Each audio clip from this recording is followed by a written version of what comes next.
José nunca imaginou que o maior ato de bondade de sua vida lhe custaria o emprego. Mas quando ele dedicou sua tarde para ajudar aquela senhora idosa, cujo carro quebrado soltava fumaça na frente da oficina sem cobrar um único centavo, seu chefe estava observando da janela do escritório, o rosto vermelho de raiva. "Isto aqui não é uma casa de caridade", gritou ele ao demiti-lo. O que o gerente arrogante não sabia é que aquela frágil senhora guardava o maior segredo do mundo dos negócios. E o mecânico que ele acabara de expulsar como lixo estava prestes a se tornar o homem mais rico do país e, ironicamente, o seu novo patrão. O sol da tarde de terça-feira batia forte sobre o asfalto da oficina Auto Rápido. José, aos 58 anos, limpava as mãos sujas de graxa em um pano velho. O cheiro de óleo e metal era o perfume de sua vida. Ele era um homem negro de ombros largos, com a pele marcada pelo tempo e um sorriso gentil, que raramente deixava seu rosto. Era o melhor mecânico da cidade, não apenas por sua habilidade, mas por sua honestidade. Em um mundo de truques e peças superfaturadas, José era um porto seguro. Se o problema era uma vela, ele trocava a vela, não inventava um motor novo para consertar. Mas essa honestidade era vista como fraqueza por seu chefe, Sérgio. Sérgio, o gerente, era o oposto de José. Aos 40 anos, ele era um homem amargurado, obcecado por metas de lucro e que via cada cliente como um cifrão ambulante. Da janela de seu escritório, ele observava José com impaciência. "Mais rápido, José! Tempo é dinheiro!" costumava gritar. Naquele momento, um barulho de motor engasgando chamou a atenção. Um carro antigo, um Fusca azul celeste impecavelmente conservado, mas claramente com problemas, parou com um tranco final bem na entrada da oficina, soltando uma nuvem de fumaça branca pelo capô. Ao volante, uma senhora de talvez 85 anos, com cabelos brancos como a neve e olhos azuis muito vivos, mas assustados. Era Dona Amélia. Ela desceu do carro com dificuldade, amparando-se na porta. Parecia perdida, frágil. "Oh, meu Deus, meu besouro!"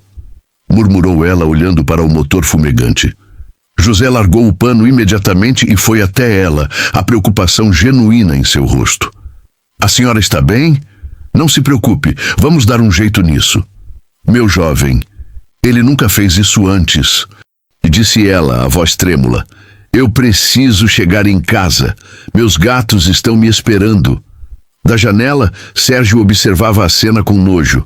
"Lá se vai o resto da tarde", resmungou ele. "Uma velhinha com uma lata velha, prejuízo na certa." José abriu o capô e, com o cuidado de um cirurgião, examinou o motor. "Parece que a junta do cabeçote queimou, minha senhora. É um conserto sério."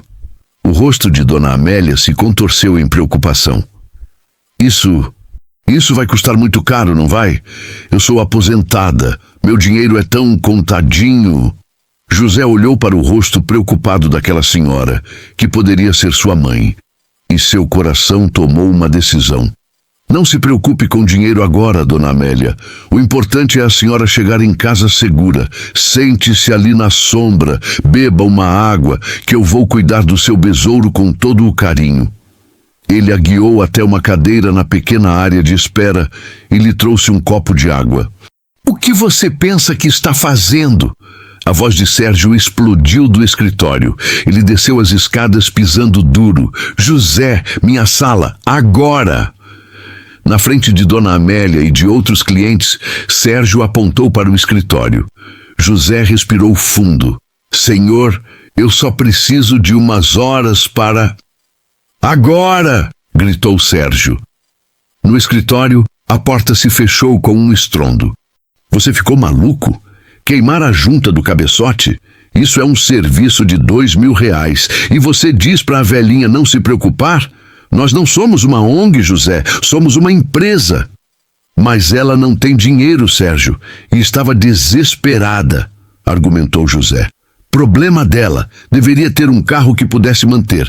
Sua função é dar o orçamento. Se ela não pode pagar, que chame um guincho e suma daqui. Você está proibido de tocar naquele carro. Mas quando Sérgio saiu para almoçar, José não conseguiu obedecer. A imagem daquela senhora, sozinha e assustada, não saía de sua cabeça. Ele olhou para o Fusca azul, depois para Dona Amélia, que cochilava na cadeira, e tomou uma decisão. Ele começou a trabalhar no carro. Usou peças de seu próprio estoque particular que guardava para emergências. Trabalhou com uma velocidade e uma precisão que só 40 anos de experiência poderiam dar. Ele não apenas trocou a junta. Ele limpou o carburador, ajustou as velas, trocou o óleo. Ele tratou aquele Fusca como se fosse o carro mais importante do mundo. 2 horas depois, quando Sérgio voltou, encontrou Dona Amélia sorrindo, entrando no Fusca, cujo motor agora roncava suavemente como um gato satisfeito. "Obrigada, meu filho. Você é um anjo", disse ela a José, apertando sua mão.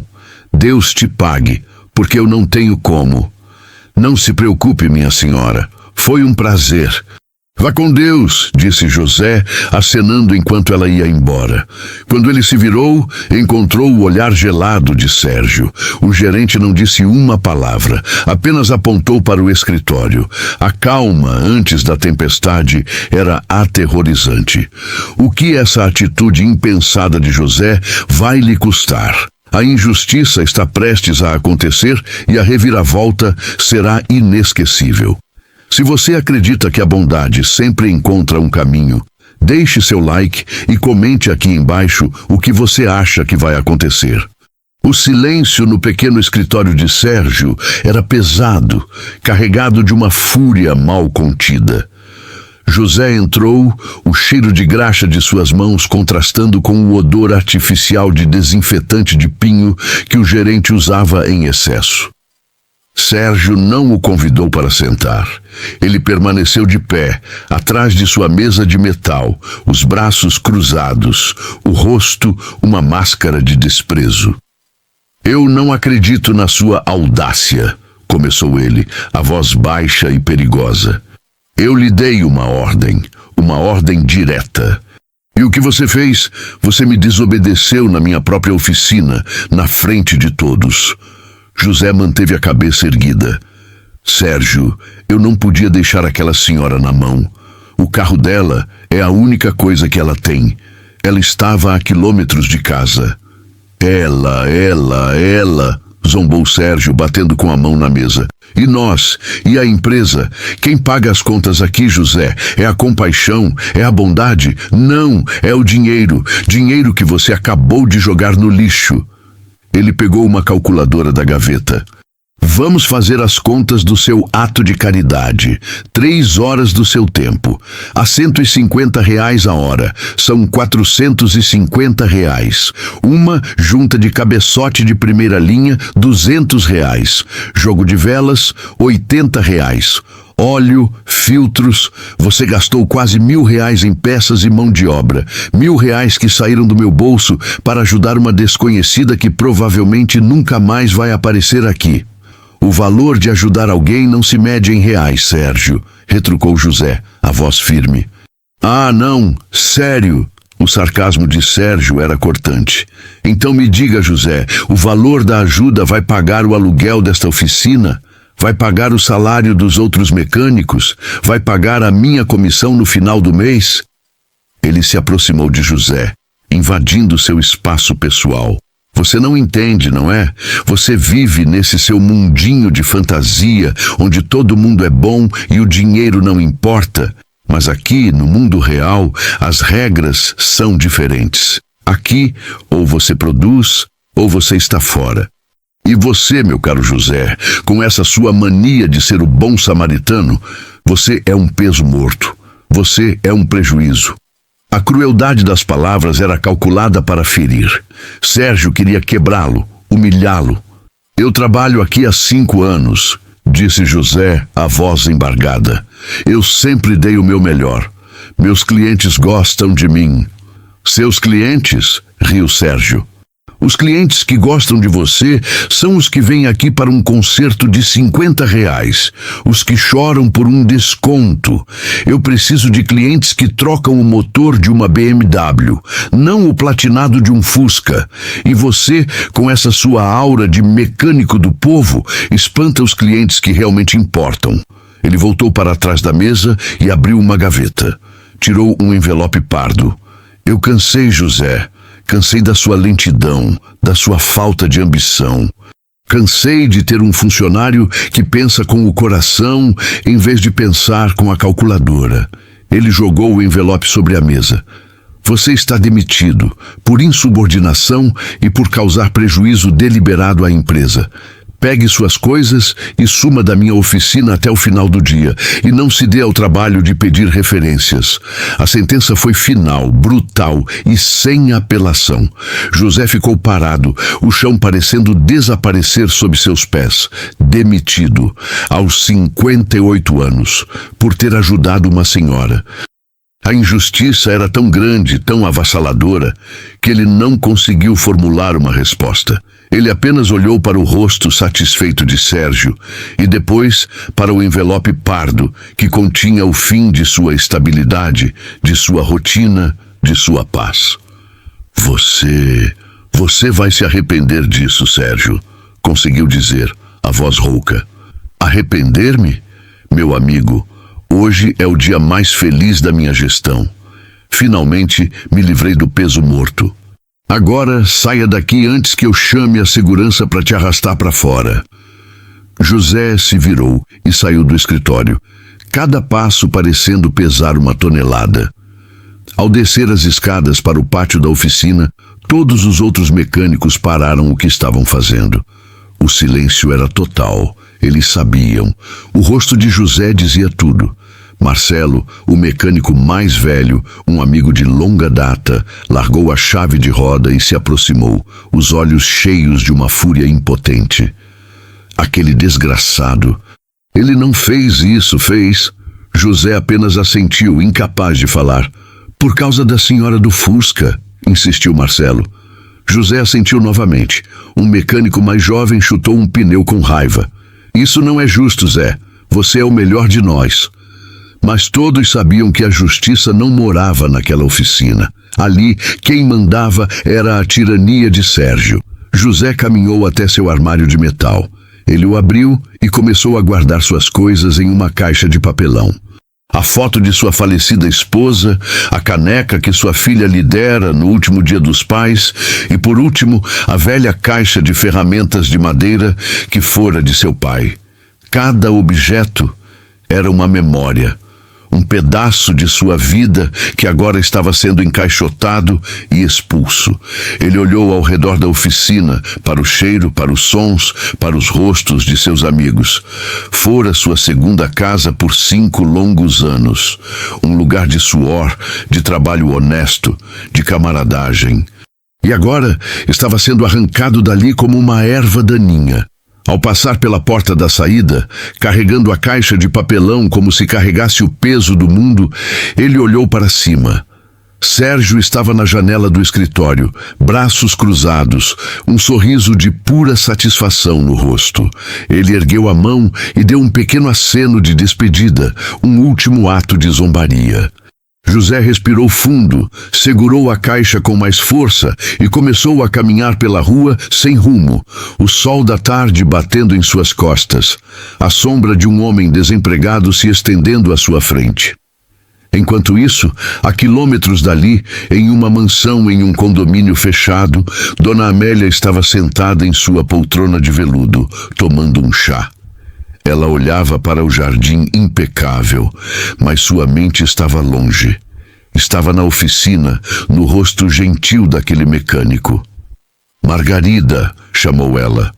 Uma mulher de uniforme, sua governanta e confidente há 30 anos, apareceu. Sim, Dona Amélia. Eu preciso que você encontre uma pessoa para mim, um mecânico.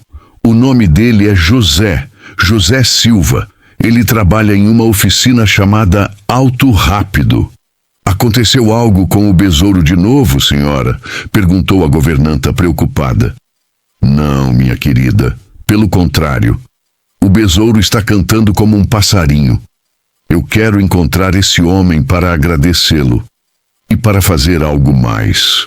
Havia um brilho determinado nos olhos azuis de Dona Amélia. Ele não sabe, mas ele me lembrou de algo que eu quase esqueci. E por isso eu vou mudar a vida dele para sempre. A roda do destino, movida por um ato de bondade, havia começado a girar. E ela estava prestes a esmagar a arrogância de Sérgio e a reerguer a vida de José de uma forma que ninguém poderia imaginar. A porta do pequeno apartamento se fechou com um clique suave, mas para José, o som foi o de uma cela de prisão se trancando. Ele colocou a caixa de papelão no chão, o conteúdo de 5 anos de sua vida profissional, agora confinado a um espaço de menos de 1 metro quadrado. O cheiro de casa, o cheiro familiar de feijão cozinhando e de amaciante de roupas o envolveu, mas não trouxe conforto. Trouxe apenas uma nova onda de ansiedade. Sua esposa, Clara, estava na cozinha cantarolando uma música do rádio. Ela se virou com um sorriso que morreu instantaneamente ao ver a caixa de papelão e a expressão no rosto dele. José, o que aconteceu? Por que você está em casa tão cedo? Ele não precisou dizer. Ela entendeu. Oh, meu Deus, ele não fez isso, fez? José apenas se sentou à pequena mesa da cozinha e enterrou o rosto nas mãos sujas de graxa. Fui demitido, meu amor. Clara largou a colher que segurava, o baque da madeira na pia ecoando no silêncio. Ela se sentou em frente a ele, pegando suas mãos. Como assim demitido? Por quê? José contou tudo, a voz baixa, monótona, como se estivesse descrevendo um pesadelo que acontecera com outra pessoa. A senhora idosa, o carro quebrado, a ordem de Sérgio, sua desobediência, o concerto de graça, a fúria do gerente. Clara ouvia em silêncio, os olhos se enchendo de uma mistura de indignação e tristeza. Ele te demitiu por ajudar uma idosa? Sua voz tremeu. Que tipo de monstro faz uma coisa dessas? O tipo que só pensa em procedimentos e metas, Clara. O tipo que acha que o coração é um defeito de fabricação.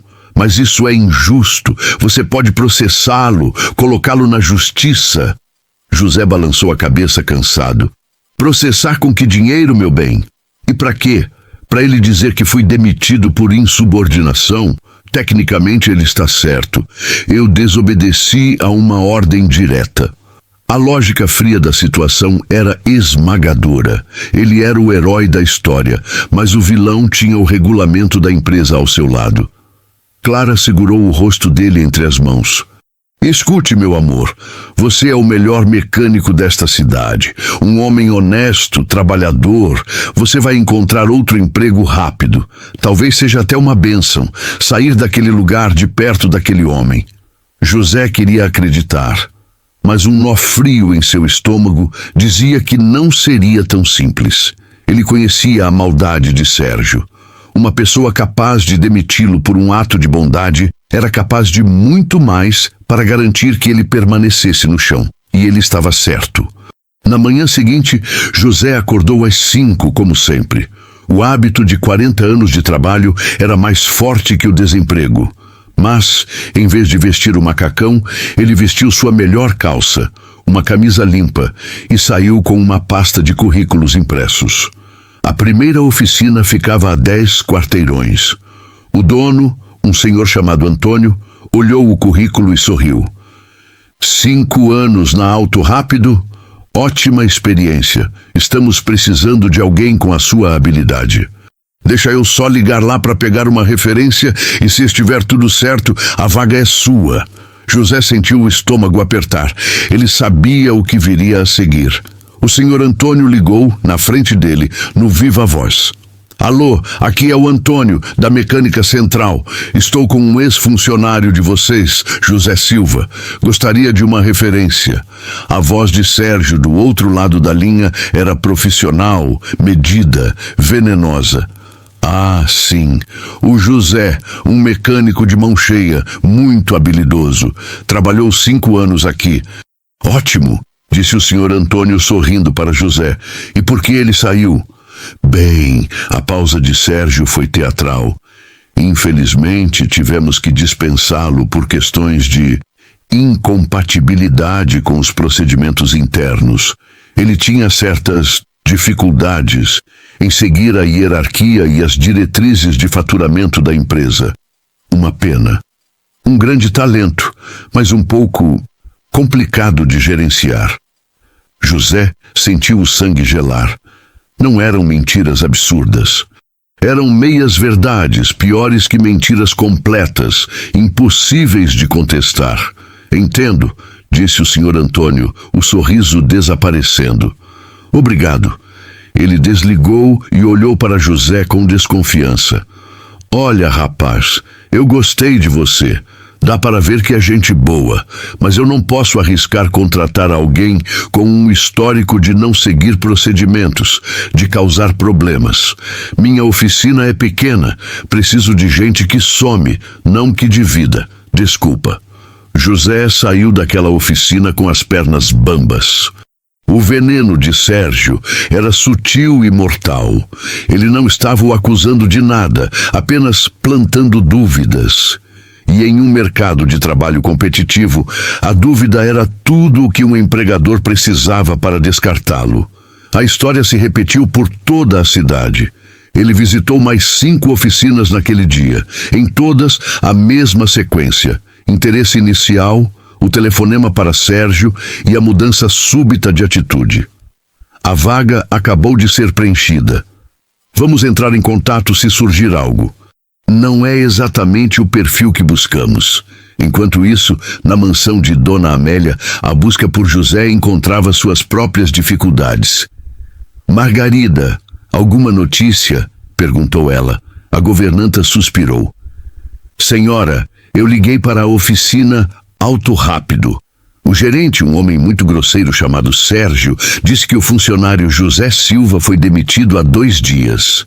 Dona Amélia se endireitou na poltrona. Demitido? Ele disse o porquê. Disse que era por questões internas e que não tinha autorização para dar mais informações, nem o contato pessoal dele. Mentira, disse Dona Amélia, com uma certeza que surpreendeu a governanta. Ele foi demitido por minha causa. Aquele homem arrogante, eu vi o jeito que ele olhava para o José. Encontre-o, Margarida. Use todos os recursos que tivermos. Contrate detetives, se for preciso. Eu preciso falar com esse homem. Margarida assentiu. Sim, senhora, mas... A senhora tem certeza? E a reunião com os advogados sobre o testamento?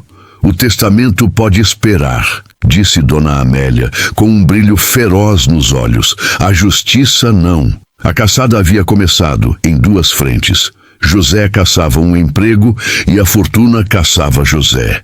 E o destino de ambos estava prestes a colidir. Uma semana se passou.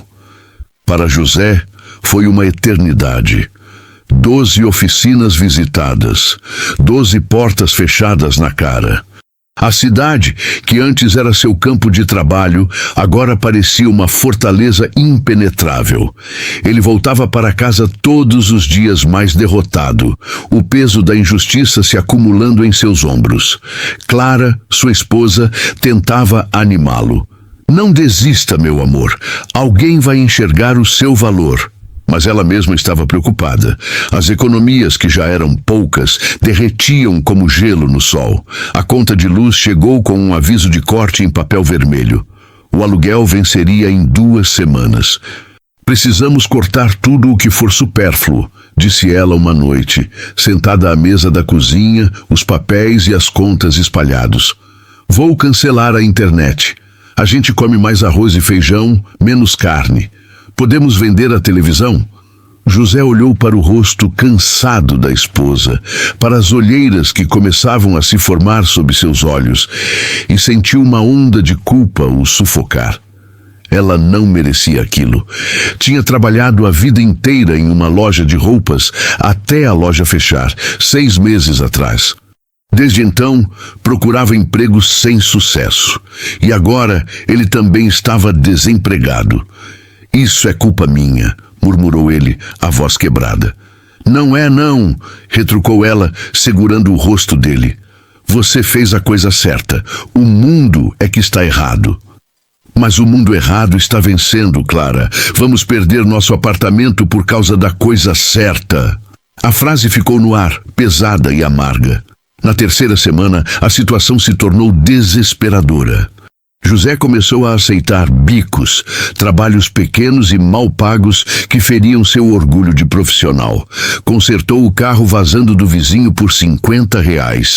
Trocou o óleo do carro do porteiro de graça na esperança de que ele o indicasse se surgisse uma vaga de zelador no prédio.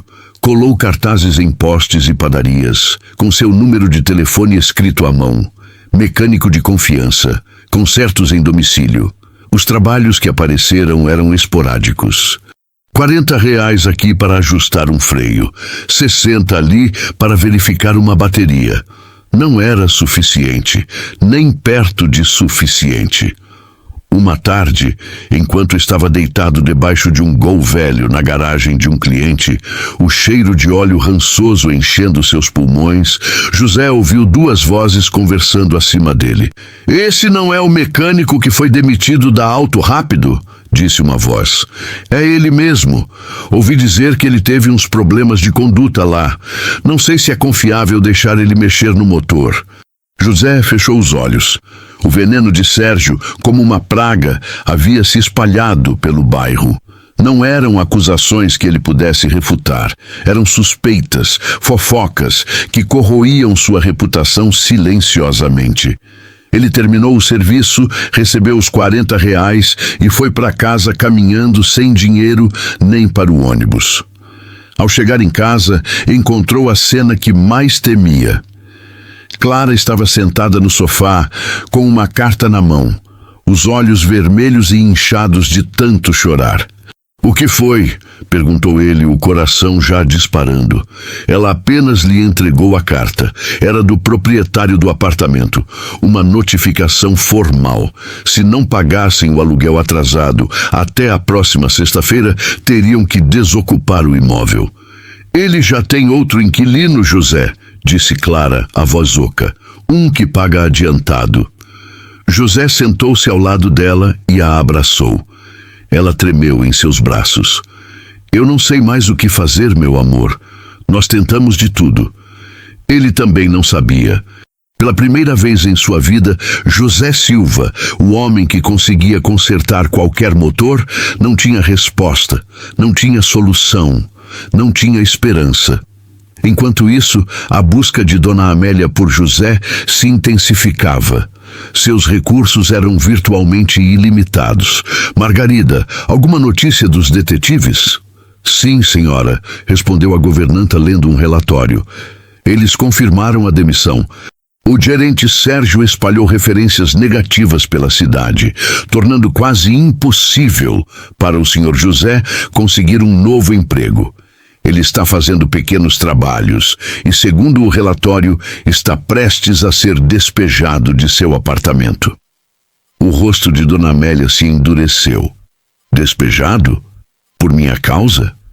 Isso acaba hoje, Margarida, hoje. Ela pegou o telefone. Alô? Doutor Matos? Aqui é a Amélia. Preciso que o senhor faça algo por mim. É sobre a oficina Auto Rápido e um gerente chamado Sérgio. Sim, a da Rede Silva. Isso, a que meu falecido marido fundou. Quero que você prepare os papéis para uma visita surpresa. Havia um brilho de aço em seus olhos. E encontre o endereço do senhor José Silva, imediatamente. Eu mesma vou fazer uma visita a ele. Naquela noite, a mais escura da vida de José, enquanto ele e Clara começavam a encaixotar suas poucas posses, o telefone tocou. Era um número desconhecido. Alô? Senhor José Silva? A voz do outro lado era educada, profissional. Sim, sou eu. Meu nome é Margarida. Falo em nome da senhora Amélia, a senhora do Fusca Azul. Ela gostaria muito de encontrá-lo amanhã de manhã. Seria possível? José ficou em silêncio, chocado. Dona Amélia? Ela se lembrava dele. Claro, Claro que sim. Onde? Na sua antiga oficina, Auto Rápido, às 9 da manhã. É muito importante que o senhor esteja lá. José desligou, o coração batendo forte. O que foi, meu amor? Perguntou Clara. Era a senhora que eu ajudei. Ela quer me encontrar amanhã na oficina. Uma pequena, frágil centelha de esperança começou a brilhar na escuridão. Talvez, apenas talvez, a roda do destino estivesse finalmente começando a girar a seu favor. Na manhã de sábado, o ar na oficina Auto Rápido estava carregado de uma tensão normal. Sérgio gritava com um mecânico jovem por causa de um parafuso espanado, enquanto os outros trabalhavam em silêncio, tentando se manter invisíveis.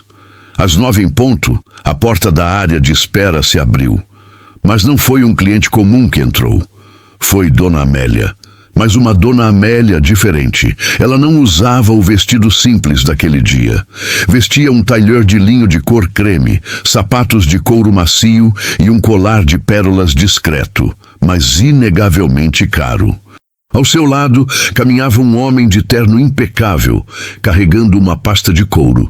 Sérgio, que estava no meio do pátio, parou de gritar e a encarou, confuso. A senhora de novo? Já não disse que não temos... Bom dia, senhor Sérgio, interrompeu Dona Amélia, a voz calma, mas com uma autoridade que fez o gerente se calar. Eu acredito que o senhor se lembre de mim.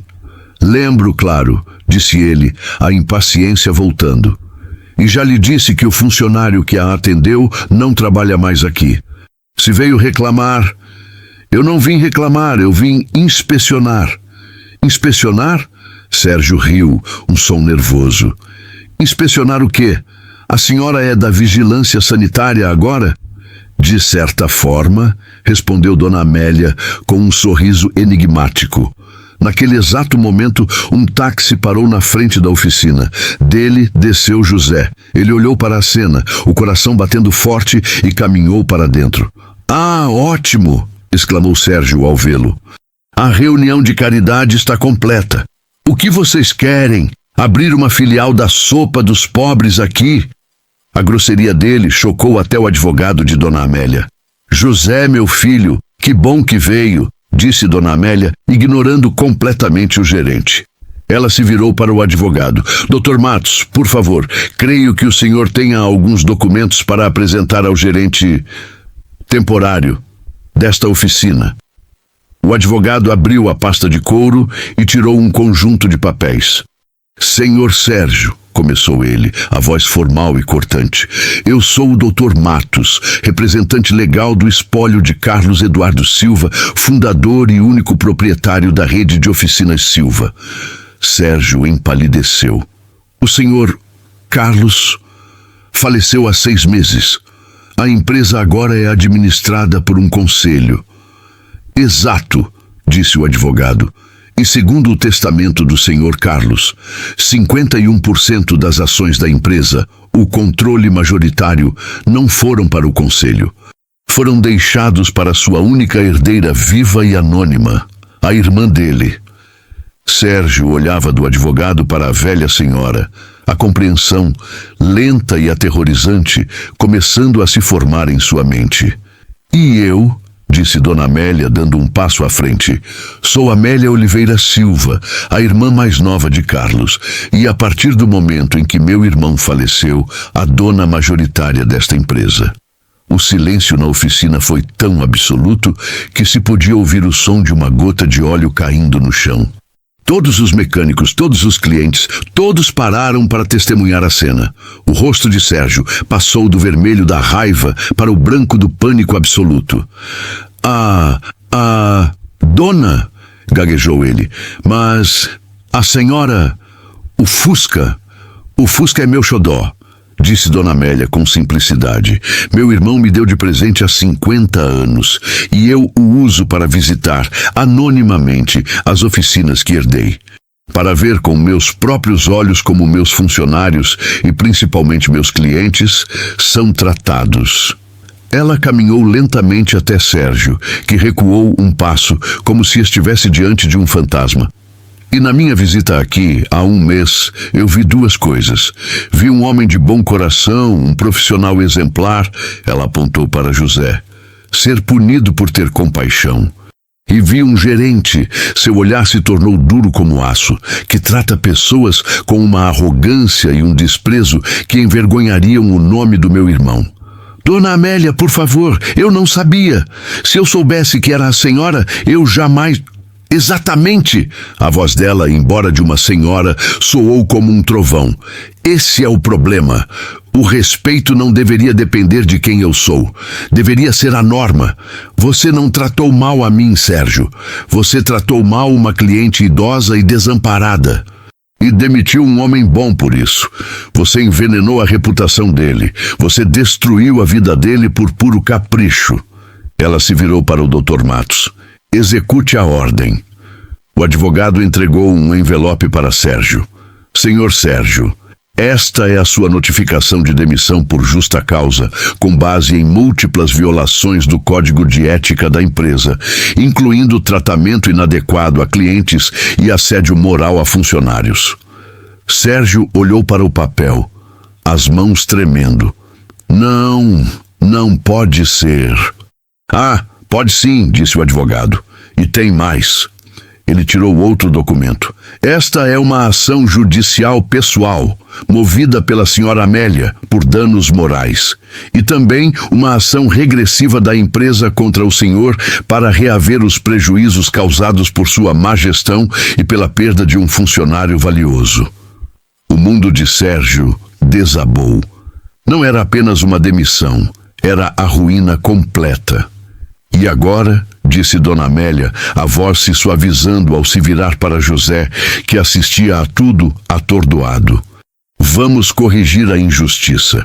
José, meu filho, o que aquele homem fez com você foi imperdoável. E eu estou aqui não apenas para me desculpar em nome da empresa, mas para lhe oferecer uma reparação. Ela fez um sinal para o advogado, que tirou um cheque da pasta. Este é um cheque de R$100.000, como um pedido formal de desculpas pelos danos que você sofreu. José olhou para o cheque, para o número de zeros, e balançou a cabeça. Dona Amélia, eu não posso aceitar. Pode e vai, disse ela com firmeza, mas isso não é tudo. Ela se virou para a equipe de mecânicos que observava, boquiaberta. Esta oficina precisa de um novo líder, alguém que entenda de carros, mas que, acima de tudo, entenda de gente. Alguém que tenha caráter, integridade e um coração bom. Ela olhou diretamente para José. José Silva, eu gostaria de lhe oferecer o cargo de gerente desta oficina. O silêncio foi quebrado por um aplauso, iniciado por Marcelo, o mecânico mais velho, e seguido por todos os outros. Era uma ovação. José, o homem que fora expulso daquele mesmo lugar, agora era convidado a liderá-lo. As lágrimas que ele segurara por semanas finalmente vieram, não de tristeza, mas de uma alegria avassaladora. A justiça, ele percebeu, podia tardar, mas não falhava. E às vezes ela chegava na forma de uma senhora frágil em um Fusca azul celeste. A oferta de Dona Amélia pairou no ar, mais poderosa do que o barulho das ferramentas. Gerente. A palavra ecoou na mente de José. Ele olhou para o rosto sorridente e expectante daquela senhora, para os olhos marejados de seu amigo Marcelo, para os rostos de seus colegas que agora o aplaudiam com um entusiasmo genuíno. A emoção era avassaladora. Ele, que na noite anterior estava encaixotando sua vida, prestes a ser despejado, agora recebia a chance não apenas de ter seu emprego de volta, mas de se tornar o líder que aquele lugar desesperadamente precisava. Senhora Amélia, começou ele, a voz embargada, eu não sei se sou capaz, eu sou só um mecânico. Dona Amélia se aproximou e segurou suas mãos calejadas. Meu filho, você não é só um mecânico, você é um homem bom. E o mundo não precisa de mais gerentes que entendam de planilhas. Precisa de mais líderes que entendam de pessoas. Você é mais do que capaz. Você nasceu para isso. Impulsionado pela confiança dela e pelo apoio de seus colegas, José ergueu a cabeça, as lágrimas secando, substituídas por uma nova determinação. Eu aceito. A comemoração que se seguiu foi uma explosão de alívio e alegria. Os mecânicos abraçaram José, um de cada vez. Finalmente, um chefe de verdade, gritou o mais jovem. Marcelo, com os olhos vermelhos, apenas apertou o ombro do amigo, um gesto que dizia tudo. Enquanto isso, Sérgio, esquecido em um canto, assistia a tudo como um fantasma. A celebração de José era a confirmação de sua própria queda. Ele segurou os envelopes em sua mão, sua demissão, o processo judicial, e sem dizer uma palavra, virou-se e saiu da oficina pela última vez. A porta se fechou atrás dele. E com ela, um capítulo de medo e desrespeito chegava ao fim. Dona Amélia bateu palmas para chamar a atenção. Pessoal, a partir de hoje, esta oficina terá uma nova filosofia. A filosofia do respeito, da honestidade e da dignidade. O José está no comando.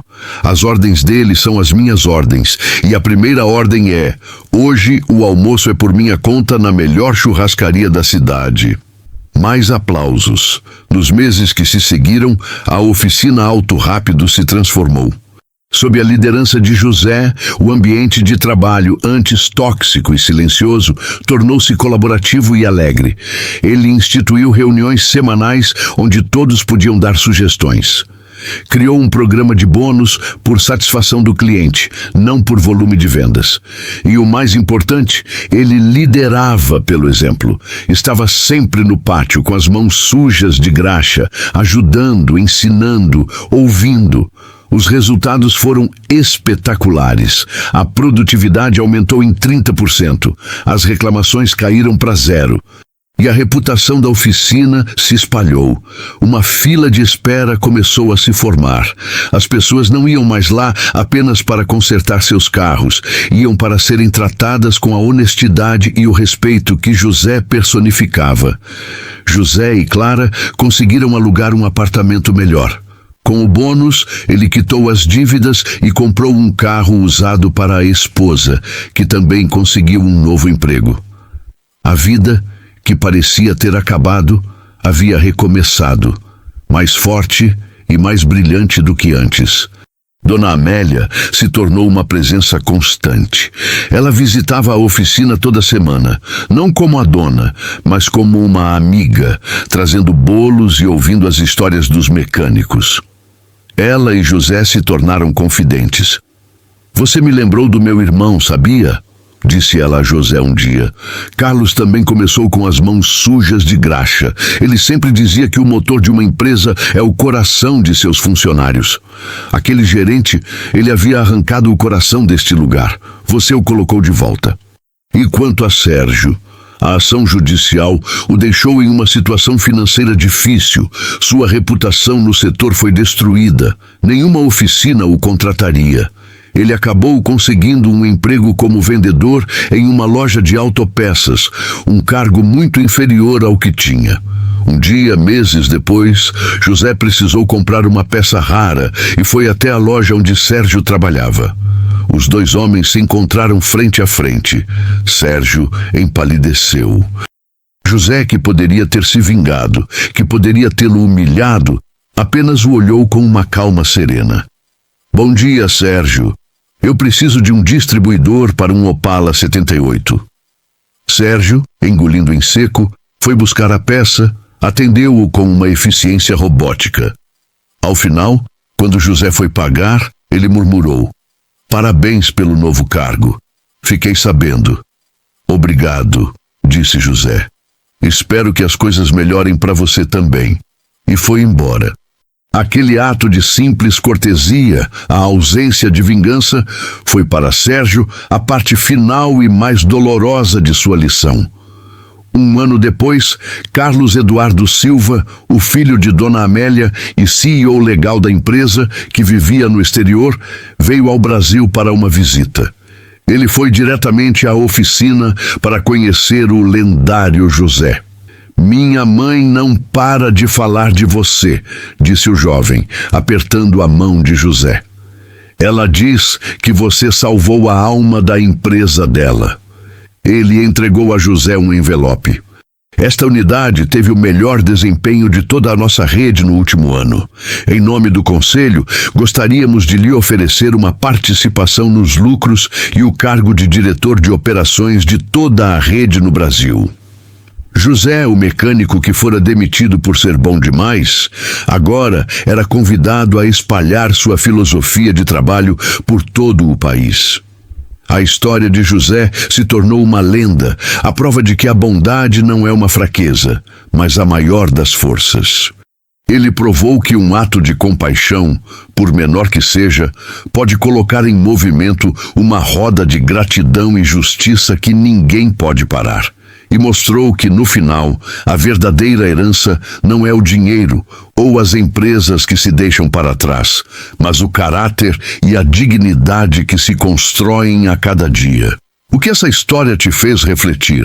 Você acredita que a bondade é sempre recompensada? Deixe sua opinião aqui nos comentários. E se essa mensagem de esperança e justiça tocou seu coração, deixe o seu like agora. Isso ajuda essa história a inspirar mais pessoas. E claro, inscreva-se no canal para mais lições de vida que provam que o caráter é a ferramenta mais importante que um homem pode ter. Nos vemos no próximo vídeo.